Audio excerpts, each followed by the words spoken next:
Non, mais je veux dire, aujourd'hui, les Guinéens sont perdus. Pourquoi? On n'a pas bouclé les élections communales, mais tout le monde est perdu. Ils ont tout mélangé, le chef de l'État. Quand vous avez en face des gens qui sont imperméables aux principes, aux lois et à la démocratie, c'est difficile.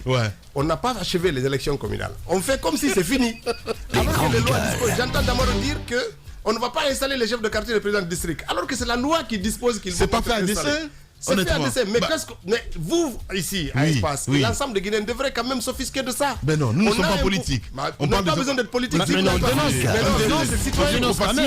on dénonce régulièrement le fait que le processus n'a pas été achevé. Le processus n'est pas achevé. On est en train de vivre. Chaque côté. On va faire endormir. Non, ne faut pas nous faire de reproches quand même. Vous dormez. Mais non, attendez. À ce qui de ça, on n'est pas un parti politique. Mais non, mais vous êtes des citoyens qui devraient vous soucier de la bonne marche. Mais c'est ça qu'on fait, honorable. Vous ne pouvez pas faire de reproches aux grandes gueules sur des questions comme ça. Quand même. C'est injuste. En plus, il y a des petites gueules parmi vous. Attention. Non, c'est injuste. Non. Par exemple, quel petit gueule? Non, allez-y. Girassi, hein. Je suis un homme politique. Eh bien, ok. Non. Je dis, tu deviens une petite gueule. Ça, c'est pas. Alors, Ousmane Gawal, il y a que vous avez écouté Mbadi Sangaré au siège du RPG. Il a annoncé, Mbadi Sangaré, il a annoncé que dans les prochains jours... Peut-être bientôt je vais aller dans votre camp, on verra. À l'UFDG? Mais non, le camp des politiques. Ah, d'accord. Tu es la bienvenue. Je pense qu'il y a beaucoup de personnes qui vous prennent des intentions. Non, votre place est très bien, mais je dis simplement les questions citoyennes politiques. Non, je dis vous êtes des citoyens. Vous avez aussi, c'est sur vous qu'on s'appuie pour garantir l'opinion. Vous savez, vous êtes des citoyens, vous devez aussi prendre à bras le corps le respect des institutions et le respect de la loi. Allez-y, Moussa. Important. Allez-y, Moussa. Vous essayez de sérieusement. Allez-y, la mine est pour il est dans le registre à Moulin-Fait. Vous ne savez pas? Allez-y, Moussa. J'ai pas vu sa photo avec donc, moi, la question que je voulais vous poser, Mbadi Sangaré a annoncé que le RPG allait aller dans les prochains jours en campagne à l'intérieur du pays, en sensibilisation pour expliquer aux citoyens le bien fondé de ce projet de nouvelle constitution-là. Et ça, c'est déjà le RPG, le parti au pouvoir, qui dévoile une stratégie à mettre en œuvre. Vous, de votre côté, qu'est-ce que vous avez? Le Front va répondre. Le Front, vous savez, moi je ne suis pas qualifié pour parler au nom du Front national de défense de la Constitution. C'est le RPG qui a parlé. Oui, c'est le RPG qui a parlé. Mais face au RPG, c'est le Front qui va répondre. Parce que la société civile a pris à bras le corps l'organisation de la résistance et de la défense de la Constitution. Donc moi je ne suis pas qualifié pour dévoiler ce qui est dit. Le Front répondra en temps et lieu. Alors peut-être, si vous me le permettez, une autre question. Vous êtes polygame ou pas? Non. Vous n'êtes pas? Non. D'accord. Moi, je voulais. Oui. Non, je ne suis pas polygame. Vous n'êtes pas polygame. Mon père non plus.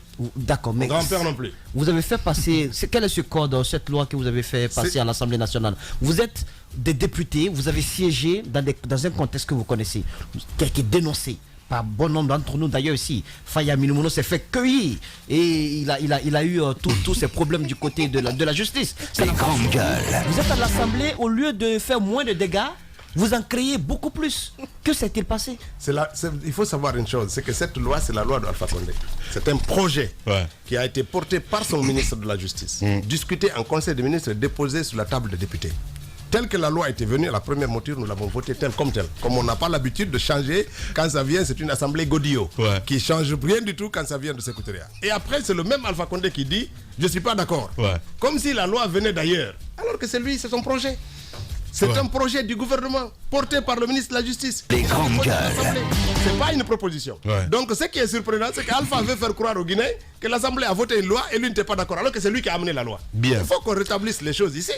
Et après, il dit qu'il n'est pas d'accord, on retourne la loi, ou il dit qu'il l'a corrigée, il la ramène, l'Assemblée Godillot suit avec la mouvance. Et c'est une loi ordinaire qui a besoin il y a besoin que de 51% pour être adoptée. Donc il faut que les Guinéens comprennent que cette loi sur la famille, dans le Code civil, c'est un projet du gouvernement. C'est une loi que Alpha Condé a amenée à l'Assemblée nationale. Je n'ai pas les chiffres, moi je n'ai pas les chiffres qu'il avait fait, mais de toute façon il a requis une majorité suffisante pour être adopté. Ce qui est clair. Clairement par rapport à la polygamie, qu'est-ce que cette loi? Mais la polygamie devient secondaire, c'est-à-dire que l'exception, le principal devient la monogamie. Maintenant, l'exception, il y a beaucoup de paramètres qui peuvent conduire à la polygamie. Bien.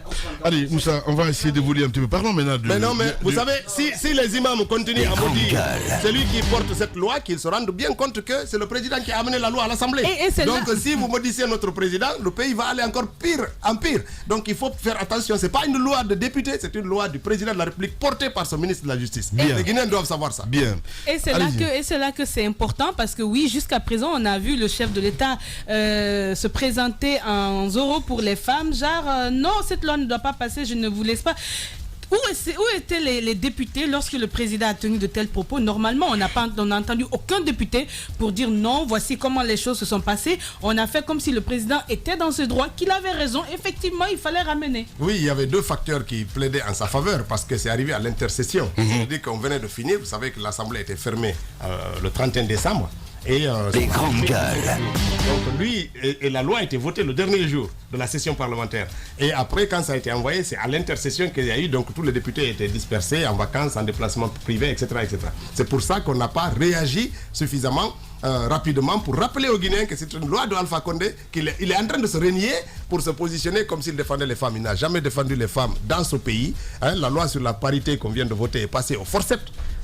Et suffisamment travestie par la mouvance pour qu'elle passe, et on sait ce qui se passe. Je pense que même les femmes parlementaires de la mouvance étaient avec nous pour renier ce texte-là lorsqu'il est arrivé en première mouture, et le ministre de la Justice, ça s'est passé devant lui. Et moi, j'avais pris la parole à ce jour-là. Je pense que si vous réécoutez l'émission de l'Assemblée du jour où on a adopté en décembre, vous comprendrez que notre position pour nous était claire, elle était en rapport avec les valeurs défendues par notre population. Alors, quelle est votre position? Parce qu'il y a un débat autour. Est-ce que vous pensez, comme certains, qu'il fallait tenir compte des réalités du pays pour aller à cette loi, notamment la polygamie, et faire de cela une exception? Quelle est réellement votre position sur cette partie? Ma position, je pense qu'à un moment donné, nous devons être à l'écoute. Il fallait faire beaucoup de pédagogie et laisser le temps à la population de s'approprier les modifications majeures qui vont impacter son fonctionnement.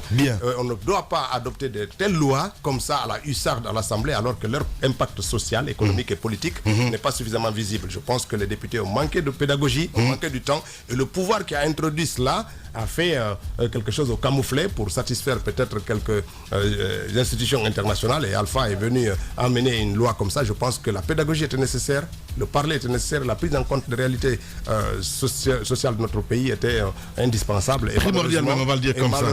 Ousmane Gawal Diallo, il faut le rappeler, député, coordinateur de la cellule de communication de l'UFDG. Parlons d'ailleurs de cette communication.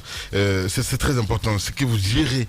On a vu, comme par magie, cette Nadia a débarqué du jour au lendemain. Dites-nous, comment ça se passe La collaboration avec... Elle est chef de cabinet, je crois. Elle est chef de cabinet, elle est porte-parole du président. Il faut rappeler deux choses, c'est que l'UFDG a une organisation un peu disparate de la communication. Il y a un vice-président qui est élu, qui est Chérif Ba, qui est élu au Congrès comme chargé de la communication.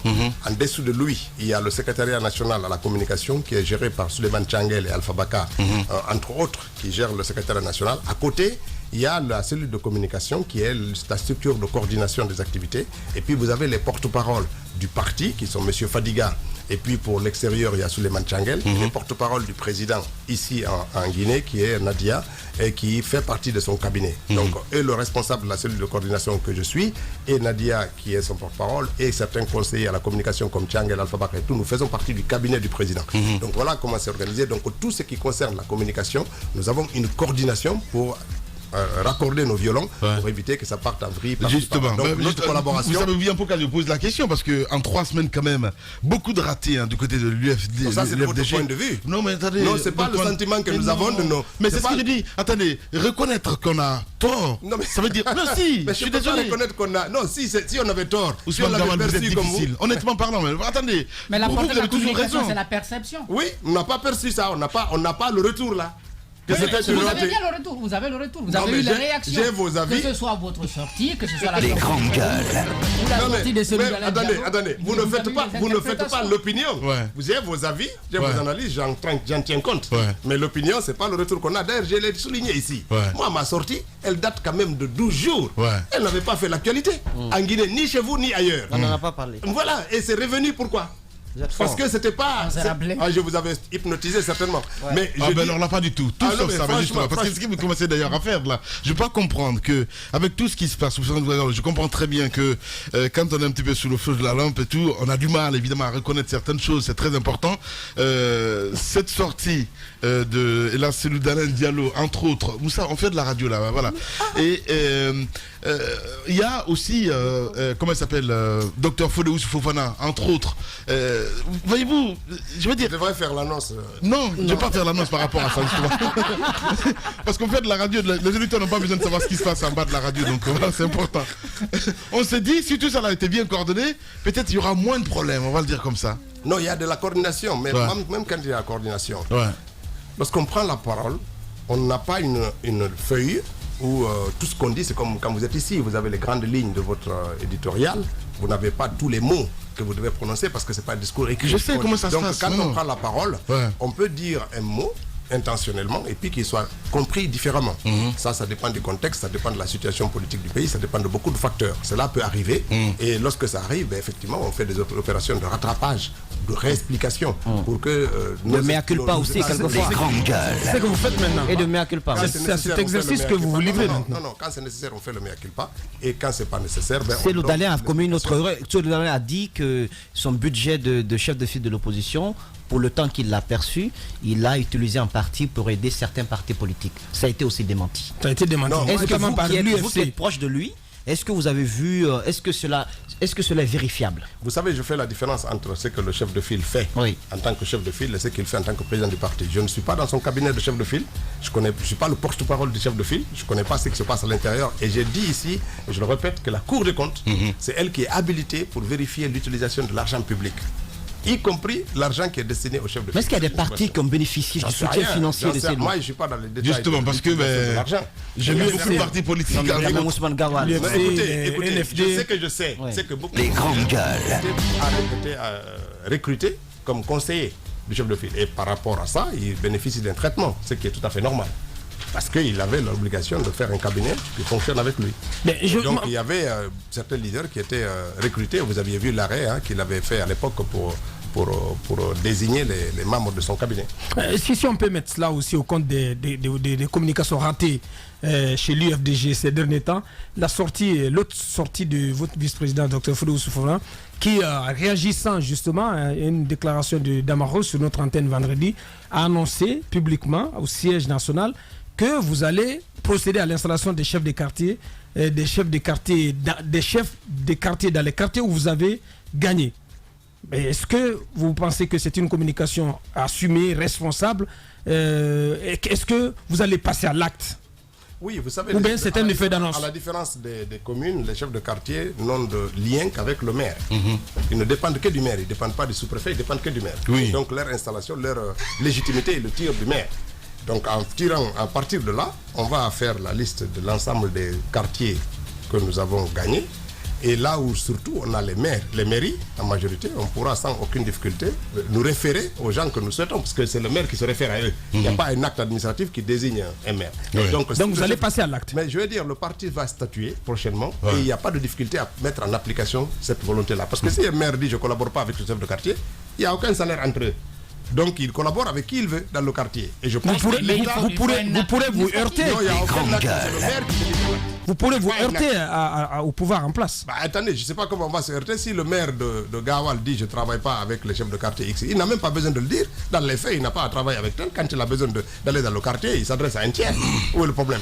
Je pense que l'État aurait intérêt aujourd'hui à faire en sorte de respecter la loi et de réinstaller les conseils de quartier. C'est très important pour le bon fonctionnement de notre pays et de notre démocratie. C'est là qui est l'avantage. Maintenant, s'il laisse là, ça peut conduire à une forme d'anarchie dans le fonctionnement des communes et tout ça, et ce n'est pas l'avantage de notre démocratie. Ça ramène quand même le débat sur cette loi électorale que vous avez adoptée, et je crois Damaro est aujourd'hui sur le point de dire que il est même sur le point de regretter le fait qu'il ait été associé ou bien qu'il ait participé à l'adoption de cette loi. Est-ce que vous avez des informations comme quoi vous avez envie encore de la modifier? Non, je pense que c'est que Damaro et la mouvance regrettent. Carrément l'élection des chefs de quartier. Ce qu'ils regrettent aujourd'hui, c'est d'avoir perdu.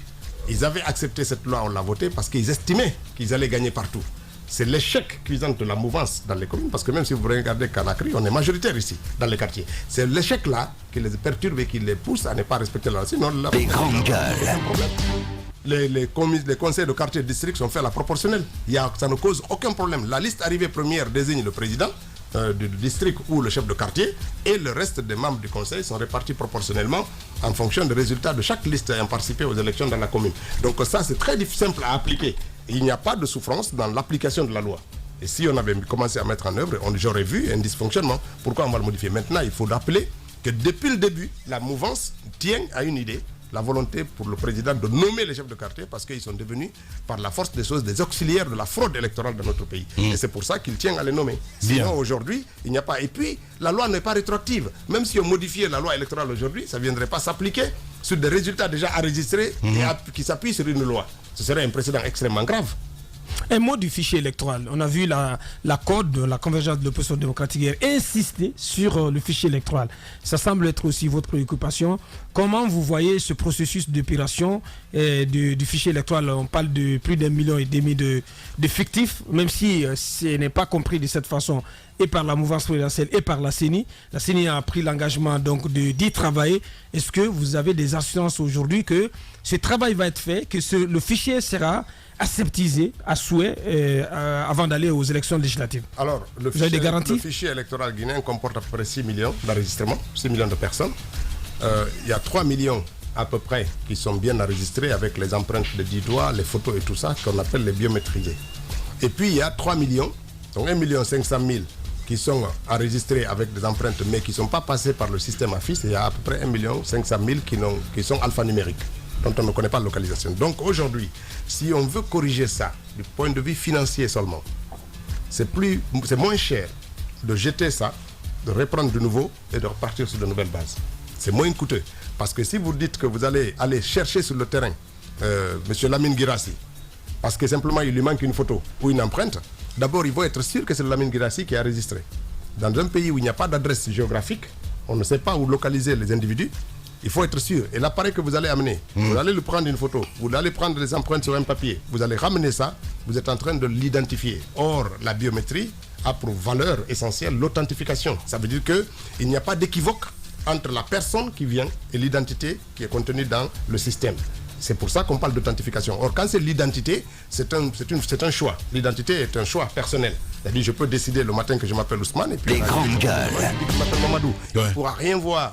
Et donc, il faut faire attention. On n'a pas de moyens aujourd'hui d'aller rechercher ces gens-là, reprendre les informations biométriques et les réinsérer dans la base. Donc, la solution, c'est une reprise. La solution se trouve dans les résultats de l'audit. Je pense que notre pays doit faire du sérieux. On a commis des experts, on a payé de l'argent du contribuable. Ces experts nous ont donné des indications. Il faut s'y tenir.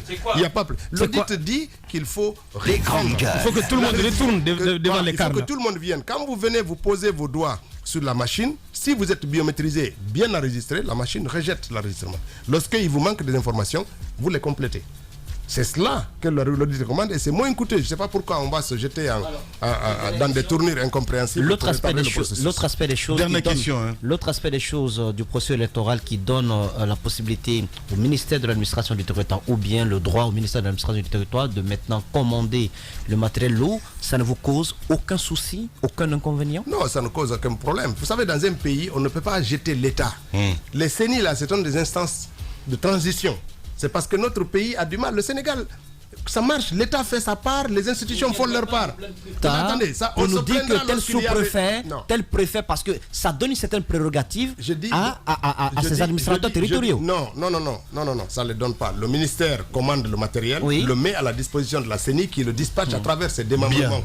Il n'y a aucune ambiguïté là-dessus. Mais je veux dire, dans un pays où ça marche normalement, l'État même peut organiser des élections.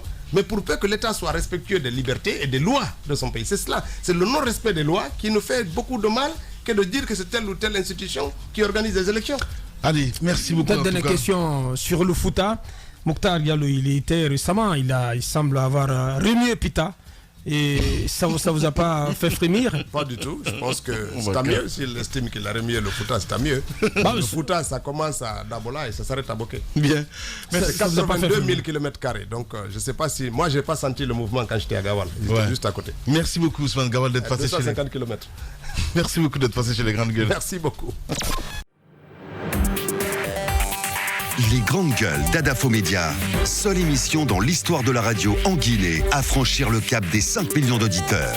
À Bokeh, Cancan, Labé sur Radio Espace Région. À Kindia sur Kanyazik. En forêt sur Sahali FM. Meilleure émission talk-show panafricaine sur le continent, jamais éditée dans la sous-région. Bienvenue chez les GG. Ici, on ne prend pas de gants. On parle passeport ce matin. Oui, je pense que c'est un dossier sur lequel on va revenir demain. Ouais. Il s'agit d'une situation qui embarrasse et qui en tout cas qui secoue même. Ouais, qui secoue voilà. la police, la direction de la police nationale qui secoue la police. Ouais. Il s'agit de la pratique de l'écrasement des passeports. Ouais. La question est de savoir aujourd'hui qui en a l'autorité, qui a l'autorité d'écraser un passeport. Okay. La question donc elle est tranchée notamment parce que c'est connu, que c'est officiel, que c'est le directeur central de la police de l'air et des frontières qui en a l'autorité. Récemment, il y a eu des accusations et des contre-accusations. On a appris que des accusations ont été portées contre le directeur général de la police, monsieur le général Bafoué, qu'il aurait été chargé auprès du président de la République, comme quoi il ferait dans l'écrasement, donc il ferait profiter donc des proches à lui dans le cadre de l'écrasement. Parce qu'il faut expliquer c'est quoi l'écrasement. L'écrasement, lorsque on vous a établi un premier passeport, vous rendez compte ou pour une cause X ou Y, vous êtes obligé donc de changer de données, de changer un certain nombre de données dans votre passeport. Donc vous allez à la police, vous sollicitez qu'on vous établisse un nouveau passeport. Et pour le faire, il faut forcément écraser le premier passeport ou l'ancien passeport qui est dans le système. Sinon le système n'accepterait pas. Alors, puisque beaucoup de citoyens faisaient recours à cette pratique, cela a été verrouillé, systématiquement verrouillé. Le seul qui détient le code d'écrasement, c'est le directeur central, le commissaire Lamine Keita. Si il a été dit que le chef de l'État a grondé, a réprimandé le général Bafoué récemment, et c'est à la suite de cela que le général, selon nos informations, le général Bafoué va mettre en place une inspection donc qui va aussi rattraper des choses donc sur lesquelles nous allons revenir demain avec des documents, des preuves à l'appui pour savoir que ça tourne mal du côté de la police. Et ça, aujourd'hui, j'ai l'impression que on est dans une sorte de jeu de massacre. Wow. Et voilà, on verra qui va en sortir vivant. Oh Titi, c'est pas possible, Allez. Oui, Jacques Lewale, non. Bon, attendons ce qui va en être fait de cette inspection pour... l'inspection est déjà bouclée, le rapport a été transmis au président. Je dis justement, Titi. Non mais attendez, c'est grave là. Je veux rapidement réagir sur le cas de Fria pour boucler avec les agents des forces de l'ordre. Oui, un journaliste a été blessé. Non, c'est juste un rappel, un journaliste a été blessé hier. Nous apprenons qu'il y a eu beaucoup de cas. Ce serait bien que les forces de l'ordre soient assez républicaines dans la gestion de cette crise. Il ne faudrait pas qu'à la fin on retrouve beaucoup de Guinéens, de femmes blessées encore une fois. Je pense qu'ils ont des formations qui leur permettent de s'organiser. Lorsqu'on parle de maintien d'ordre, et bien qu'ils appliquent la formation pour que, encore une fois, on ne revive pas les mêmes situations. Merci beaucoup. Nous rencontrerons les épouses de ces Guinéens qui ont un peu nombreux qui ont été arrêtés dans le cadre de cette enquête sur la filière, sur la corporation CUNET. Ouais. Donc vous savez bien, on en parle demain, Moussa. Beaucoup ont été arrêtés et mis à la maison centrale. On en parle demain. On en parle demain, Lamine. Voilà, bien. Merci Lamine. Merci beaucoup Moussa Moïsi. Là dans un instant d'ailleurs, vous le retrouvez sur Espace TV avec les infos évidemment le 22h. Mamoudou Kondé était là. Grand merci à Morla Diallo du côté de l'Abbé à la technique, à tous nos techniciens à la région. Dans un instant, direction Paris, Arnaud Béchet, évidemment qui vous retrouvez pour Zik. Laisse passer la matinée. Le rendez-vous évidemment du tournoi en musique, on va dire light.